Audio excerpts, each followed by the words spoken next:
Stop! Before you click away, I need to warn you. What you're about to hear is not a game, it's not fiction. This actually happened. In real life, people reported this story and nobody believed them. Until now, if you get scared easily, leave. This is your only warning. But if you're brave enough to stay, it will be one of the scariest stories you will ever hear in your life. Before we start, subscribe to Mikey HR and hit the like button. If you haven't watched these 2 videos, you've missed out on a lot. You can watch it on the channel after this video. I spend hours finding these stories so you don't have to.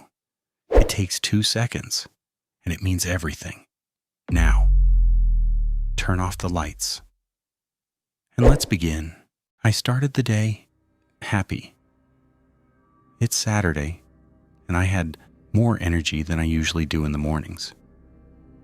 I woke up earlier than my wife and daughter, so I got to surprise them with pancakes, bacon, eggs, and orange juice for breakfast. The smell of the pancakes rolled my daughter out of bed and had her sitting at the kitchen table in no time, albeit nodding off a bit in her hand. Next came my wife, who snuck up behind me before planting a quick smooch on my cheek and complimenting me on my Kiss the Chef apron. As soon as I had set the table for the 2 of them, my phone began to vibrate in my pocket. It was the sheriff. He started rambling on about how there had been an armed robbery and assault a few miles out of town and how he needed all hands on deck for this one. With a sigh, I told him I'd be right down. I hung up the phone and looked at my wife apologetically while my daughter lay with her head down on the table. My wife assured me that she understood, but that didn't stop me from apologizing profusely as I rushed out the door. Before I stepped out into the world once and for all, my wife yanked me back by the neck of my shirt before pulling me in for a kiss. She told me she had a headache and that she and my daughter were probably just going to lounge around and nap all day. The scene of the incident was more than a few miles out of town, and the further I drove, the more I wondered how this was even in our jurisdiction. When I finally arrived, I wanted to punch the sheriff in the face. Not only had the men been caught, but they'd also already been brought down to the station. I couldn't refrain from giving the sheriff a piece of my mind.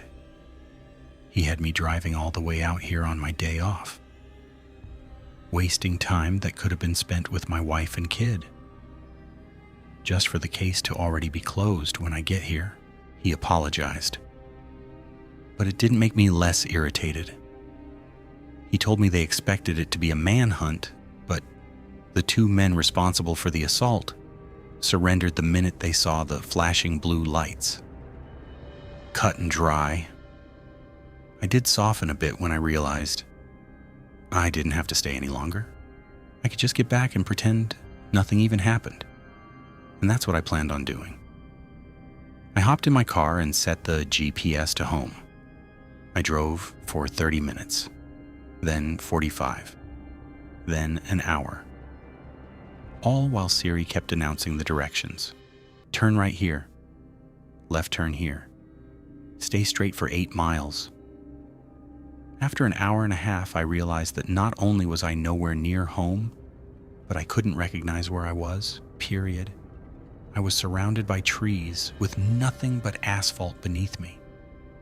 My phone had no service, but somehow Siri kept spouting off directions. U-turn here. At the next stop sign, turn left. Keep straight for 10 miles. 2 hours had passed before I tried calling my wife. I tried 4 times, and each time it went straight to the dial tone. Pulling over, I tried resetting my phone, but the moment it came back on, Maps was still open on the screen. I pinched the screen to expand the map and revealed the destination. I was 90 miles from home. Keep driving. I changed the address from my house to a local grocery store in town. I figured I could find my way home from there. The map took me to the town. It took nearly 3 hours, but I got there. Only once I did. It was like Siri knew. Turn around. Turn around. Do not go home. I tried shutting my phone off, but it wouldn't budge. It just kept saying the same thing over and over again. Do not go home. Do not go home. Do not go home. I tried to tune it out, rolling the windows down and cranking the radio up as I advanced closer and closer to my neighborhood. I pulled into the driveway and Siri started sounding off again. Get back in the car. Do not go home. Turn around. Shoving my phone in my pocket, I stuck the key in and pushed the door open. The house was silent. I called out to my wife and got no answer. The further I advanced into the house, the dizzier I became. The more my head hurt, the more nauseous I felt. But when I found them, that's when I really thought I would faint. They lay together on my bed. My daughter curled up in my wife's arms while Paw Patrol played on the TV. Their skin was pale. They were cold to the touch.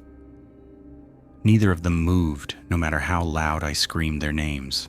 They couldn't be dead. They can't be. I've called for the sheriff. He says he's 20 minutes out. I want to get them out. I need to get them to safety, but I'm just so sleepy. I feel so weak.